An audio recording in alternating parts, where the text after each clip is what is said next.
She walked into the police station with a calm, almost serene expression. Her hands were steady. Her voice was measured. She told the officers she had just killed her boyfriend. She described it in clinical detail. The reason? He had finally figured out her game. For months, she had been systematically dismantling his reality. She hid his keys and told him he misplaced them. She changed the passwords to their joint accounts and then denied they ever existed. She told him his closest friends had turned against him, that they were plotting behind his back. She would whisper in his ear late at night that he was going insane. He started believing her. He started doubting every memory he had. By the time he began to fight back to assert his own version of events, it was too late. The chains were already invisible, forged from confusion and self-doubt. This is the world of the psychopathic gaslighter, a world where control is silent, psychological, and profoundly devastating. And it is far more common than you might think. Let us step back for a moment. When we hear the word psychopath, our minds often jump to serial killers or violent criminals. The reality is far more mundane and far more sinister. Psychopathy is a personality disorder characterized by a distinct set of traits. The most prominent are a profound lack of empathy, a shallow range of emotions, and a grandiose sense of self-worth. They are master manipulators. They possess a superficial charm that can disarm even the most cautious person. They don't feel guilt. They don't experience remorse. And they view other people not as individuals, but as objects to be used and discarded when no longer useful. Now, you might wonder about the difference between a psychopath and a sociopath. In popular culture, these terms are often used interchangeably, but they are distinct. The key difference lies in origin. Sociopathy is generally believed to be more of a product of the environment. A person with sociopathic traits might have developed them as a survival mechanism due to a traumatic or abusive childhood. They can form attachments, though those attachments are often unhealthy and turbulent. They may experience flashes of anger or impulsivity that are clearly tied to their past. Psychopathy, on the other hand, is increasingly understood to have a strong biological and genetic component. The brains of psychopaths show distinct differences. Areas associated with fear, empathy, and moral reasoning are underdeveloped or function differently. They are born this way, or at least the predisposition is hardwired from a very young age. They do not form emotional bonds. Their connections are purely strategic.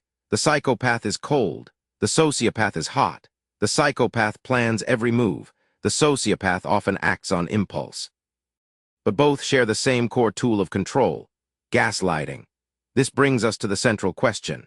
How exactly does a psychopath employ gaslighting?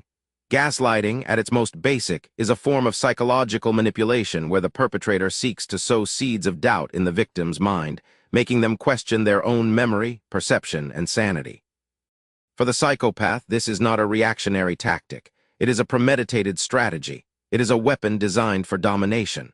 The process begins subtly. It always starts with the charm. The psychopath will mirror your interests. They will tell you exactly what you want to hear. They create a fantasy world where you feel like the most important person alive. This is called love bombing. It establishes a deep and rapid bond. Then once you are invested, once you have begun to trust them, the first crack appears. It is small. A comment here, a denial there. You mention a conversation you had. They look at you with confusion. That never happened, they say. You must be remembering wrong. And because you trust them, because you are still in the glow of that initial charm, you doubt yourself. From there, the gaslighting escalates. The psychopath will systematically isolate you. They will tell you that your friends are jealous. They will tell you that your family is toxic. They will paint a picture of a world where they are your only safe harbor. And then they will use that isolation to distort your reality even further. They will deny events that you witnessed with your own eyes. They will accuse you of being the manipulative one. This is called projection. The psychopath will attribute their own malicious traits to you. They will call you paranoid when you catch them in a lie. They will accuse you of being controlling when they are the one demanding constant access to your phone and your whereabouts. Consider this example from a case study. A woman, a high-level executive, began a relationship with a man who seemed perfect. He was charming, successful, and attentive. Within 6 months, she had moved into his house. He began to slowly change her schedule. He insisted she take a break from her demanding job. He said she was too stressed. He offered to manage her finances. She agreed. Then the memory lapses started. He would tell her that she had agreed to sell her car, that she had agreed to a financial investment she didn't remember. She found receipts for purchases she never made. When she confronted him, he grew cold. He said she was losing her mind. He told her that her memory had always been poor. He even took her to a doctor and subtly convinced the physician that she was suffering from early-onset dementia. She was not. She was being systematically erased. This is a pattern. The psychopath sets up a scenario where the victim is perpetually wrong. There is no stable ground. The rules change constantly. One day, the psychopath is loving. The next day, they are distant and punishing. This creates a psychological state called trauma bonding. The victim becomes addicted to the intermittent reinforcement. The highs feel so high because the lows are so low, and the victim will work desperately to return to that initial state of approval, not realizing that the approval was never real. Now, what are the specific signs that you are dealing with a psychopathic gaslighter? This is not the same as a toxic argument or a temporary emotional lapse. This is a systematic campaign. The first major sign is the complete denial of your reality. You present evidence, a text message, a photograph, a diary entry. The psychopath will not acknowledge it. They will either deny it outright, claim it was forged, or twist the context until you are confused again. They never admit fault. Even when cornered with undeniable proof, they will argue about the meaning of the proof itself. The second sign is the rapid cycle of idealization and devaluation. One moment, you are the love of their life.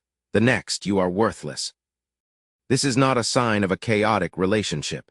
It is a deliberate tactic. By keeping you off balance, the psychopath ensures that you are always focused on them, always trying to regain their favor. Your emotional state becomes their puppet. The third sign is the introduction of a third party. The psychopath will often triangulate. They will bring in an ex-lover, a new friend, or a co-worker and compare you to them unfavorably, or they will use this person to validate their version of events. For example, they will tell you, "Even John thinks you are being irrational." And you will not know if John actually said that. You are now fighting a ghost. The fourth sign is the erosion of your identity. You start to feel like you are walking on eggshells. You second-guess every decision. You check and recheck simple facts. You stop trusting your own instincts. You may start to feel numb or detached from your own life. This is called depersonalization. It is a defense mechanism your brain uses to protect itself from the constant trauma of having your reality invalidated. If you feel like you are losing yourself, it is a powerful indicator that you are under psychological attack. Approximately 1% of the general population meets the clinical criteria for psychopathy, but that number is higher in certain environments. In corporate leadership, studies suggest it can be as high as 3 to 4%. In prison populations, it soars to over 20%. This means that most of us will encounter a psychopath at some point in our lives, and many of us will not recognize them until the damage is done. They operate in plain sight, often as admired figures: the charming boss, the charismatic politician, the beloved community leader. Their superficial success is often a direct product of their ability to manipulate. So, how do you protect yourself? How do you break these invisible chains? The first and most crucial step is to recognize that you cannot win. You cannot argue a psychopath into admitting the truth. You cannot love them into empathy. They do not experience the world the way you do. The desire for a fair resolution, for an apology, for a moment of genuine remorse, this is a trap. The psychopath will use that desire to pull you deeper. The only way to win is to stop playing the game. The second step is to document everything. Keep a journal. Save text messages. Record phone calls if it is legal in your jurisdiction. These records are not for the psychopath. They are for you. When you start to doubt yourself, you can look back at the evidence. You can prove to your own brain that you are not crazy. This documentation also serves another purpose. It breaks the psychopath's monopoly on reality. You have your own set of facts. You have your own anchor. The third step is to rebuild your external support system. Reach out to that friend the psychopath told you was untrustworthy. Call a family member you have been avoiding. Tell them what is happening. The psychopath's power comes from your isolation. The moment you share your story with a trusted, stable person, that power begins to dissolve. They can see the manipulation from the outside. They can confirm what you are feeling. This is called reality testing. It is your lifeline. The fourth step is the most difficult. You must create distance. For the professional setting, this might mean transferring departments or finding a new job. For a personal relationship, it almost always means a complete and permanent break. You cannot manage a psychopathic gaslighter. You cannot slowly phase them out. They will see it coming and escalate their efforts to keep you under control. You need to go no contact. This means no calls, no texts, no explanations. Any communication is a door they will use to get back inside your head. The process of disengagement is painful. The trauma bond is real. You will feel withdrawal. You will miss the version of them that existed in the beginning. You will feel anxious and lonely. This is normal. This is the withdrawal from an addiction. The key is to not go back. The psychopath will attempt a Hoover maneuver.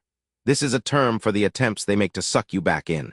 A sudden apology, a declaration of love, a crisis, an emergency. It is all a strategy. Recognize it for what it is. Finally, consider this. The psychopath feeds on your energy, your anger, your confusion, your fear, your sadness. All of these are fuel for them. When you disengage, when you refuse to react, you starve them. Your indifference is your greatest weapon. It is not about revenge. It is about reclaiming your own life. There is a historical context to this form of control. The term gaslighting comes from a 1938 play called Gaslight, which was later adapted into a famous film. In the story, a husband slowly manipulates his wife into believing she is insane. He dims the gas lights in their home. When she points out the change, he denies it. He tells her she is imagining things. She starts to believe him. The play was a brilliant portrayal of psychological domination long before the terminology was clinical. It highlights a fundamental truth. The most effective chains are the ones that exist only in the mind. In our modern world, the psychopath has more tools than ever. Social media allows for insidious forms of monitoring and manipulation. Digital communication creates a trail of contradicting statements that can be used to confuse and distort. The psychopath can present a curated, perfect image to the outside world while privately destroying you. This duality is part of the gaslighting. No one will believe you. They look so normal. They look so kind. This is the trap. But here is a reality check. The psychopath has a fundamental weakness. They are driven by a need for control and validation that they cannot fulfill themselves. They are hollow. Their entire personality is a construct, and like any construct, it can be seen through.